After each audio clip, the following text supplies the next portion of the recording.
Olá, bem-vindos! Hoje o Síndice Entrevista conversa com Fernando Haddad. Fernando Haddad é um político brasileiro, advogado, mestre em economia e doutor em filosofia. Foi ministro da Educação e prefeito de São Paulo. E é, há 25 anos, professor universitário da USP. E para ajudar nessa entrevista, teremos o apoio de um servidor do INPE, que faz parte da diretoria do Síndice, o Sérgio Rosim. Então, professora Haddad, mais uma vez, muito obrigada pela sua presença, por dedicar um pouquinho do seu tempo aqui para nos receber. E eu vou começar a nossa entrevista com uma pergunta apimentadinha. Na última semana, o governo do estado de São Paulo publicou um decreto extinguindo 3 institutos centenários de pesquisa e conservação do estado: o florestal, o de botânica e o geológico. Ele alega que criar uma única instituição que englobe todo esse conhecimento vai ser muito melhor para o Estado. E nós vivemos um momento em que o incentivo à pesquisa científica nunca foi tão necessário. Como que o senhor avalia essa decisão? Olha, Fernanda, em primeiro lugar, agradecer a oportunidade de falar com vocês, com os sindicalizados de instituições tão importantes, né, como as ligadas ao antigo MCT, que eu tive a oportunidade de acompanhar por muitos anos em Brasília.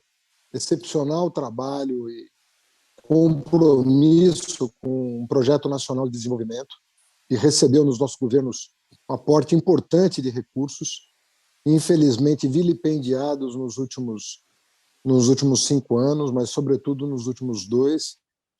Eu queria dizer para você que isso está acontecendo também no governo do Estado, embora receba menos atenção da imprensa por razões ideológicas, né? Eles não enfrentam o debate aqui em São Paulo. E o que nós estamos vendo é um desmonte de muitas políticas públicas que vão ter desmonte que vai ter repercussão por gerações, né? Nós vimos recentemente entrevista de artistas falando do fim do audiovisual, da indústria do audiovisual. Nós estamos vendo a intervenção nas nossas universidades, de cima para baixo, por métodos autoritários. Nós estamos acompanhando o corte de recursos, drástico corte de recursos, que vem acontecendo numa área central para o desenvolvimento nacional, que é a ciência e tecnologia. Isso também está acontecendo em âmbito estadual, sobretudo em governos que têm a mesma mentalidade do governo federal, a mesma mentalidade econômica do governo federal. Porque, às vezes, o verniz é outro, mas, essencialmente, estão tomando as mesmas medidas econômicas no plano local. Então, isso tem acontecido no estado de São Paulo. O Butantan estava na lista, só saiu da lista porque veio a pandemia, e aí, eu diria, foi pego no contrapé o governo do estado, né, com a pandemia, e passou a enaltecer o SUS e o Instituto Butantan, que eram, até outro dia, desprezados pelos mesmos que agora vem a necessidade imperiosa de fortalecer os órgãos públicos ligados à saúde, que é uma base extraordinária da ciência e tecnologia. Uma boa parte da ciência hoje se desenvolve a partir da saúde pública, né? De maneira que eu não vejo diferença entre o governo do Estado e o governo federal no que diz respeito ao desmonte do aparato, né, científico-tecnológico, embora na Assembleia, no Estado, tenha mais resistência do que em Brasília. A resistência é maior, mas a intenção é a mesma. Certo. E qual a sua intenção concreta em relação à ciência, tecnologia e inovação? Bom, você sabe que eu sou professor concursado da Universidade de São Paulo desde 1997. Então, eu vou completar 25 aninhos de serviços prestados à universidade com os interregnos em que eu exerci funções públicas, né? Deixei a universidade para ocupar cargos públicos, desde a Secretaria de Finanças da Prefeitura, passando pelo Ministério da Educação e depois como prefeito.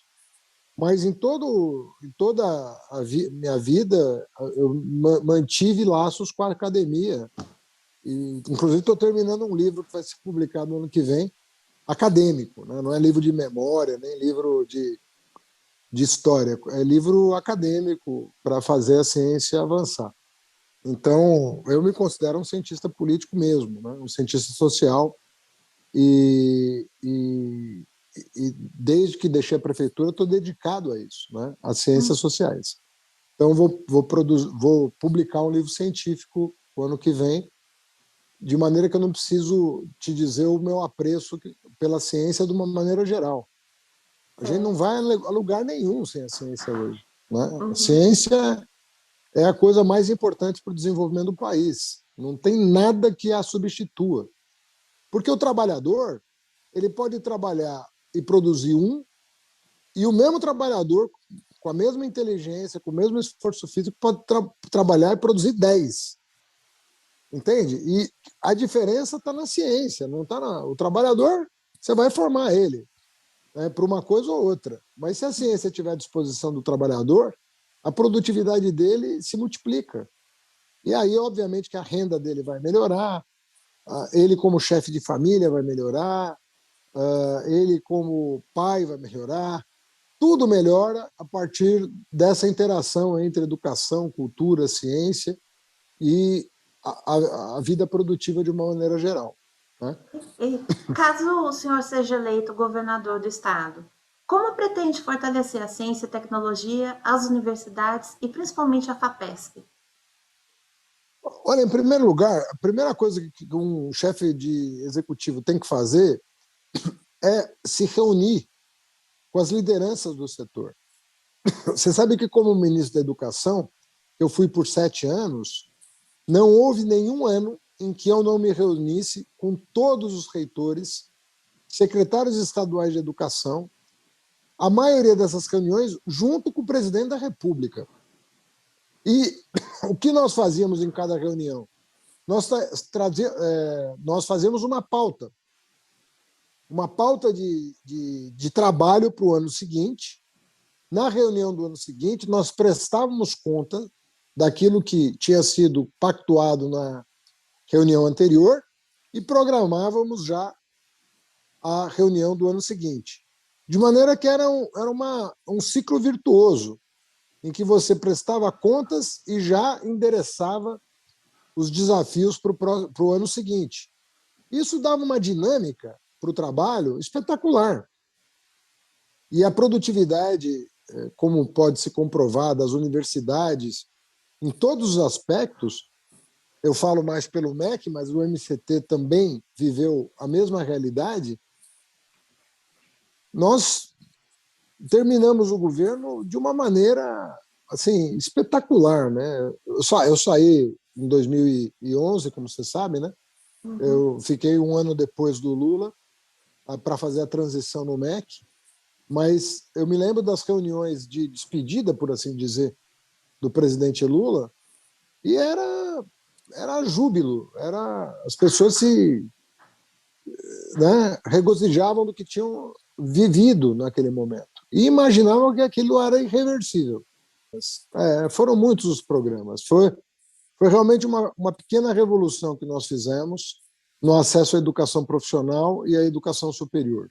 Foram Uhum. duas grandes. Eu falaria também da educação infantil, que viveu uma revolução também no Brasil, porque nós não tínhamos muito apreço até aquela data com a educação infantil, que ficava ali à margem do sistema de ensino. E nós incorporamos como nunca os 0 a 5 anos e demos aí um impulso enorme para a criançada frequentar a creche e pré-escola. Agora, a juventude que estava desamparada começou a ver luz no fim do túnel, começou a enxergar que era possível, né?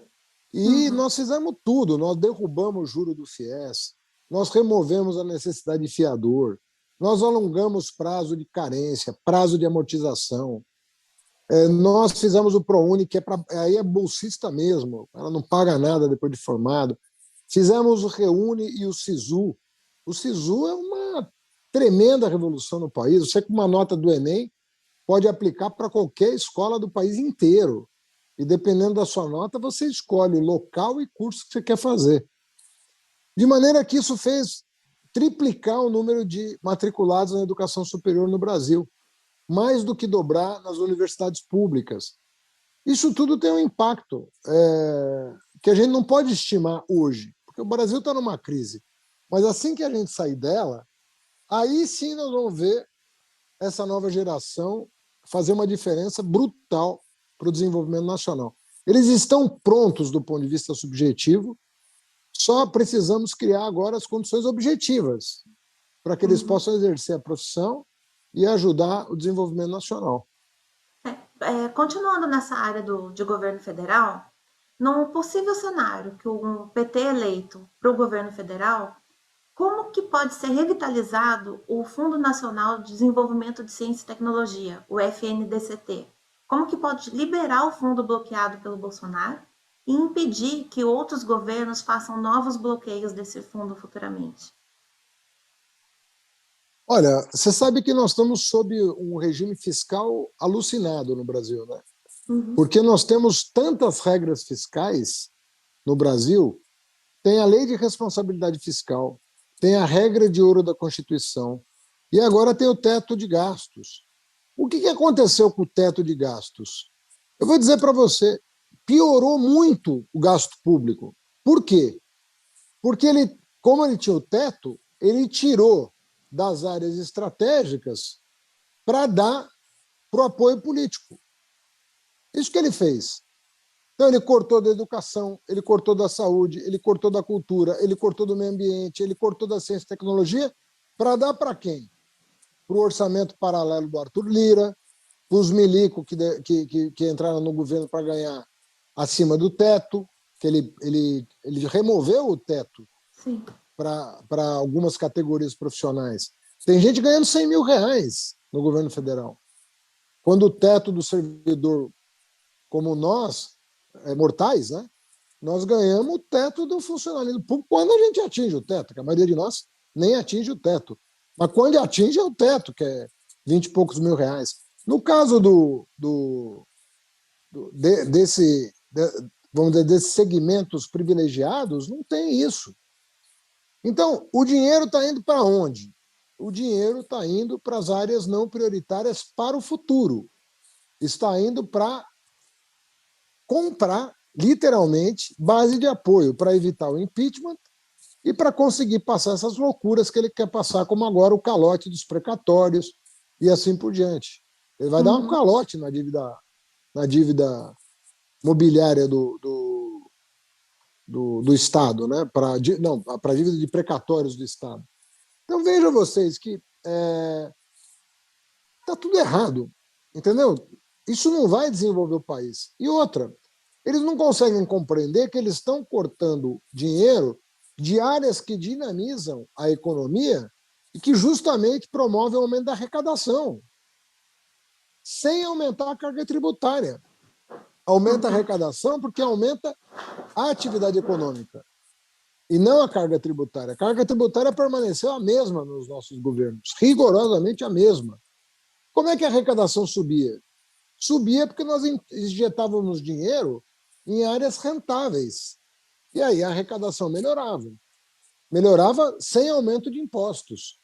Melhorava porque a economia estava bombando. Agora eles estão fazendo o oposto. A economia está em petição de miséria. Não vai aumentar a arrecadação nunca. E aí o teto não vai ser removido nunca também. Uhum. Nunca vai. Esse teto, do jeito que está, esse teto nunca vai poder ser removido. Está Porque a paralisado política desde 2017, né? O valor está congelado. Exatamente.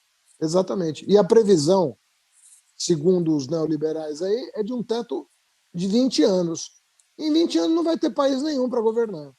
Uhum. É O isso que vai Sérgio tem, acontecer. tem uma pergunta para fazer. Sérgio. Na verdade, eu tenho uma pergunta, mas antes eu queria fazer uma outra sobre ainda essa parte econômica, né, que é uma coisa que a gente que está fora da política, assim, mais na linha de frente, às vezes não sabe, né?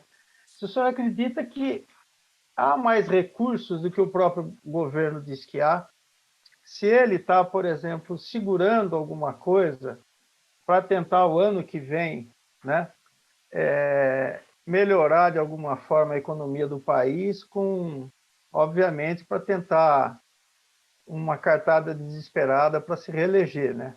Porque só com alguma coisa assim Ele vai é que ele vai tentar ter essa alguma chance. cartada, ele vai tentar essa cartada É, desesperada. Não sei se vai conseguir, porque depende de autorização do Congresso, mas não é para a economia melhorar.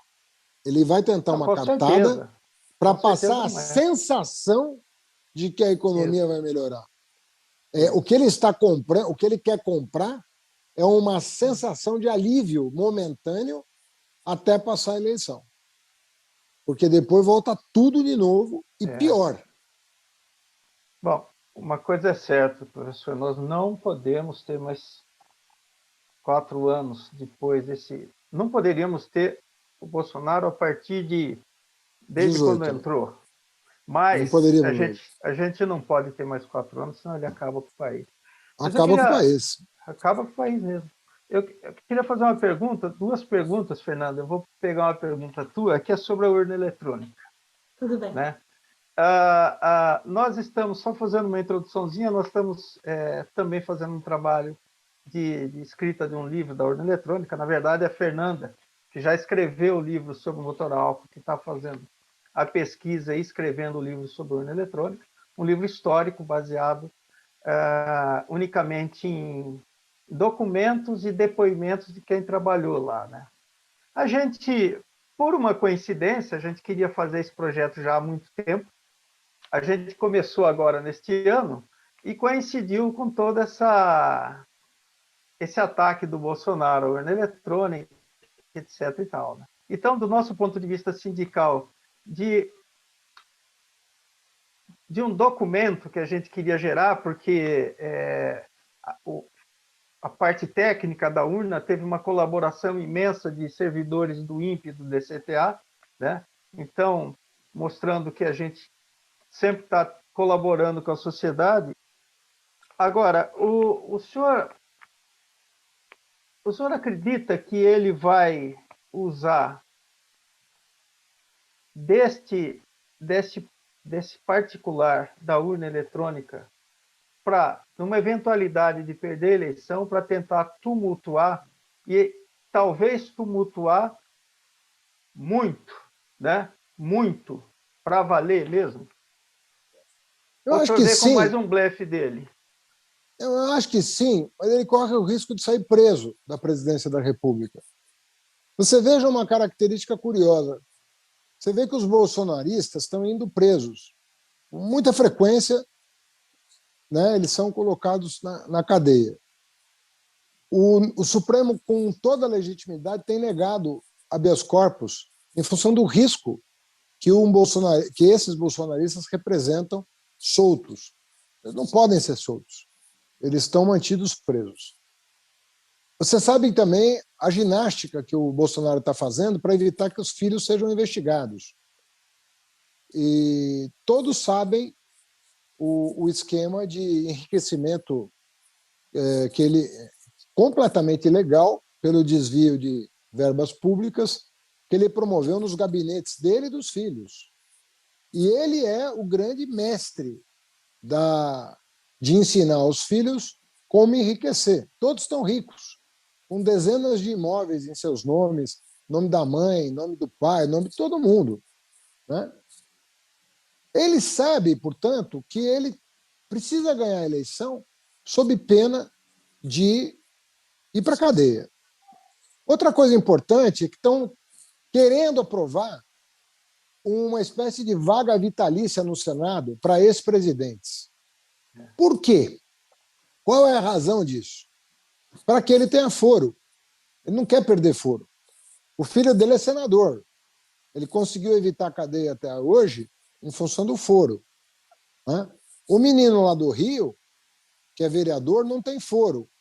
Esse já está até com um passaporte estrangeiro, porque em qualquer eventualidade ele deixa o país. Ele não pode ficar no Brasil se prosperar a investigação. Então a família está enrolada.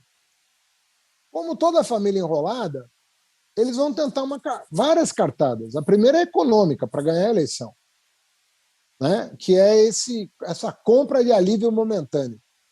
É isso que o Auxílio Brasil é uma compra de alívio momentâneo para a população.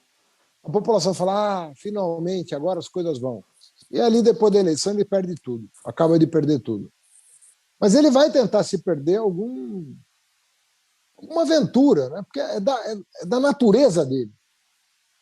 É algo que ele sequer pode controlar. É da personalidade sociopata dele, psicopata dele, fazer alguma coisa. Mas eu acho que ele não vai conseguir. Eu acho que ele tentou no 7 de setembro, ali ele deu a cartada dele para saber até onde ia a força dele. Quando ele viu que a gente não ia sair da rua também, né?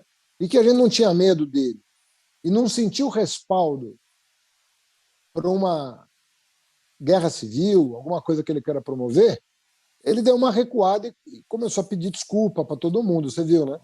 Começou a pedir desculpa para o Supremo, pediu desculpa para o Alexandre de Moraes, começou a se desculpar para ver se ele livrava um pouco a cara.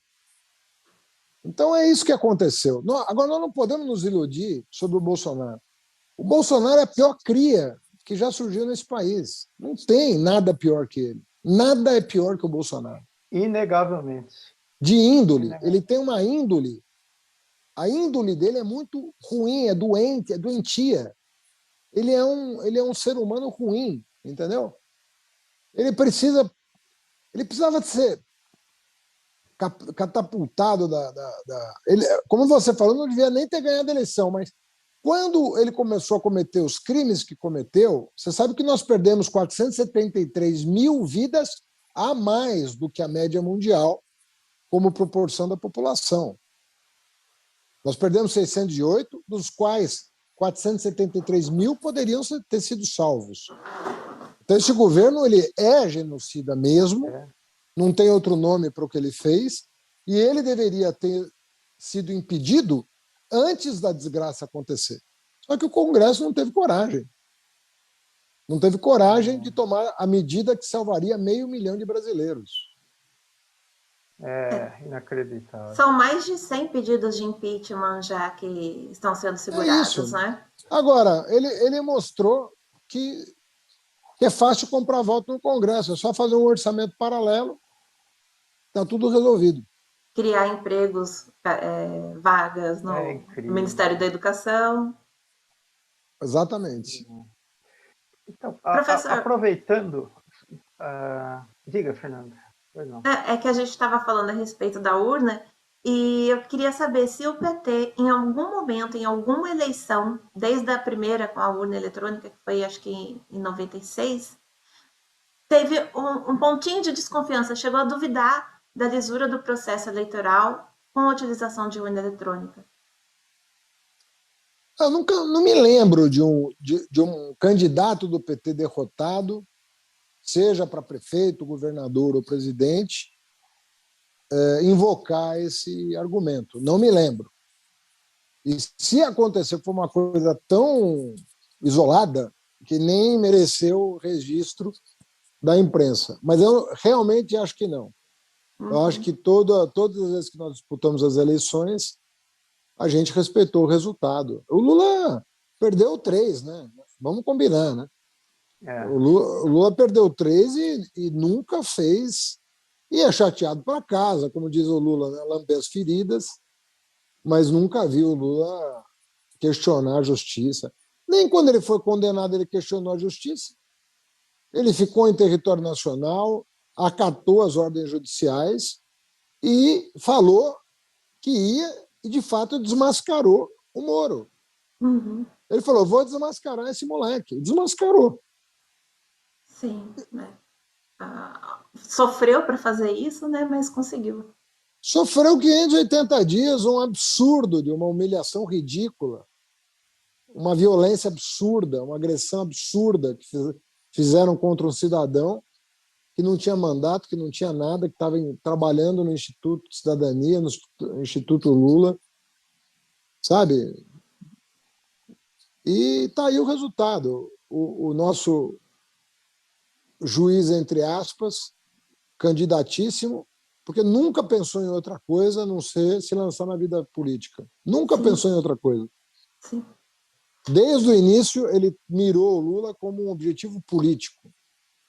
E essas matérias todas, agora do Diário do Centro do Mundo e Intercept, mostrando a pouca vergonha da troca de mensagens, dizendo, não, vamos fraudar essa delação para o PT entrar em cena.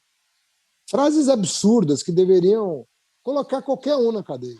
E que não estão ganhando destaque na mídia, como teve o destaque para a condenação do Lula. Né? Não tão... Infelizmente, é que a grande imprensa foi parte foi parte da arapuca que foi criada nesse país. Né? Eles participaram deliberadamente da armação. Eles eram agentes da armação. Né? Estavam em conluio mesmo, né? com as ilegalidades cometidas em Curitiba. E você vê que foi em Curitiba, não foi no Brasil inteiro. Porque não adianta ficar falando mal do Ministério Público como um todo, do Poder Judiciário como um todo. É um erro. Não é correto fazer isso. O correto é apontar o dedo para os responsáveis. Porque é assim que se faz justiça. Não é falando mal genericamente de uma instituição, de um partido. Não é assim que se faz, de uma igreja. É apontando o dedo para o responsável, que, na verdade, envergonha a instituição. É que o Bolsonaro ele parte do princípio de que as pessoas ou são ignorantes ou não estão ligando para a verdade. É uma dessas duas coisas, né? Ou não se importam com a verdade ou ignoram a verdade. E ele aí lança a mão de um argumento falso, de que as urnas não são auditáveis. Isso é uma grande mentira. O que é pouco auditável é o voto impresso. Sim. Porque o voto impresso, você pode anular ele, o voto branco pode virar voto em alguém. Se tem uma coisa difícil de auditar, é o voto impresso. A urna eletrônica é absolutamente auditável. Você dá na mão de um técnico uma urna e diz, quero saber se houve aqui alguma... Né, se alguém tentou forjar, se alguém tentou invadir o sistema da urna, se alguém adulterou alguma coisa, um técnico vai te dizer em poucas horas de análise técnica, de perícia, ele vai falando, ninguém mexeu nessa urna. Ou mexeram nessa urna. Isso é a coisa mais trivial do mundo. Né? Qualquer técnico em computação sabe que é auditável. Qualquer técnico. Todo aparelho eletrônico é auditável. Mas o Bolsonaro criou uma forma de atuar que, infelizmente, deu certo no caso dele. Ele fala. Exatamente. Simplesmente. Ele Qualquer fala. Coisa, né? Ele fala, mas nunca tem um documento, nunca tem uma comprovação, nada. Ele fala. Então, lança sempre dúvidas, né? E isso deu certo. Deu certo para ele, né? É um absurdo, inacreditavelmente, né? Porque é quase inacreditável, né? A quantidade de mentiras que ele fala é uma coisa que já não tem nem mais contabilidade, né? Porque Não são tem. dezenas por semana. Por semana ele fala mentira. Não é por semana. E em conferências da ONU, em qualquer lugar, né? Em qualquer lugar. Vou Na usar uma presença palavra... de chefes de Estado, do secretário-geral da ONU, não importa na presença de quem ele esteja, ele mente. Mas eu vou usar uma palavra um pouco forte aqui. Então, um sujeito que não governa, para não parecer que não governa, ele tem que ficar criando esses fatos que toda hora... Sim. Além dele dar muita sorte, né? Ele deu sorte daquela facada, ele deu sorte da pandemia, né? Por mais incrível seja a gente falar em sorte dessas coisas, né? Mas que para ele, como ele não deseja o bem de ninguém, né? É desculpa para tudo. Para ele veio na hora certa, né? Professor, eu tenho só mais uma pergunta, aí depois, se o Sérgio quiser fazer a outra, em relação ao governo Bolsonaro. A reforma administrativa que ele propõe. Como o senhor acha que isso vai afetar diretamente os institutos de pesquisa e os serviços que são prestados por esses institutos para a população? Ele quer transformar o servidor concursado, ele quer transformar em cargo apadrinhado. É isso que ele quer fazer. Porque você vai viver sem servidor? Não vai, né? Daqui o depoimento do Sérgio, que pode dizer quantos servidores estão faltando em vários órgãos estratégicos para o desenvolvimento nacional. No entanto, ele quer que seja de livre nomeação. E aí vira tudo rachadinha, vira tudo apadrinhamento. Óbvio que qualquer governante precisa ter os cargos reservados para nomeação, para livre nomeação. Todo mundo precisa. Ministro, secretário.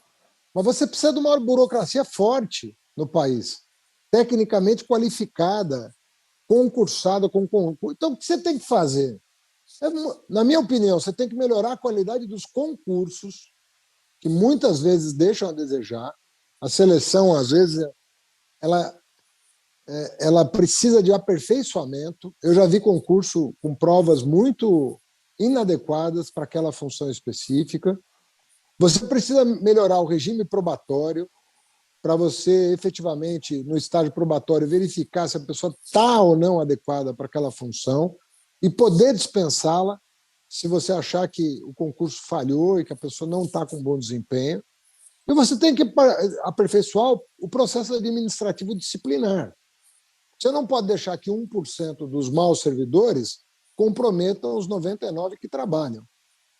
E isso em qualquer lugar é assim. Você precisa ter processos ágeis quando a pessoa comete faltas inaceitáveis no serviço público.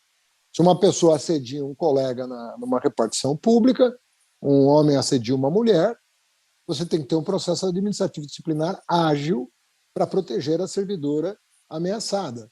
Se você tem um servidor que, por exemplo, teve atitudes impróprias no contato com o setor privado, por exemplo, com empresas fornecedoras, você tem que ter procedimentos ágeis de afastá-lo do cargo. Isso eu sou plenamente a favor. Mas isso depende do executivo fazer. Porque a lei já autoriza. O que nós temos que fazer é aperfeiçoar esses mecanismos. Agora, o que eles estão querendo fazer é outra coisa. Tem nada a ver com melhoria do Estado. Nada a ver. Aliás, vai piorar o Estado se aprovar essa reforma administrativa. Vai piorar os serviços públicos, vai piorar a qualidade do serviço público, vai piorar o compromisso do servidor público com as perspectivas do seu futuro profissional. Tudo vai piorar com essa reforma administrativa. Ela está errada. Ela não enfrenta os problemas que tem que ser enfrentado. Veja bem, tudo pode melhorar, Fernanda. É óbvio que quando alguém fala vamos fazer um projeto para melhorar, ninguém pode se negar a sentar à mesa para melhorar. E tudo pode ser melhorado. Agora, tem um sentido as coisas. E esse projeto está indo na contramão daquilo que deveria ser um objetivo da sociedade, que é cada vez mais buscar a excelência. Nós temos que buscar a excelência. Isso é da nossa atividade pública. Nós queremos buscar a excelência. Professora Haddad, muitíssimo obrigada pela sua entrevista. Muito obrigado, Fernanda. Obrigado, Sérgio. Tchau, boa noite. Muito obrigado Boa mesmo. noite. Fiquem bem aí.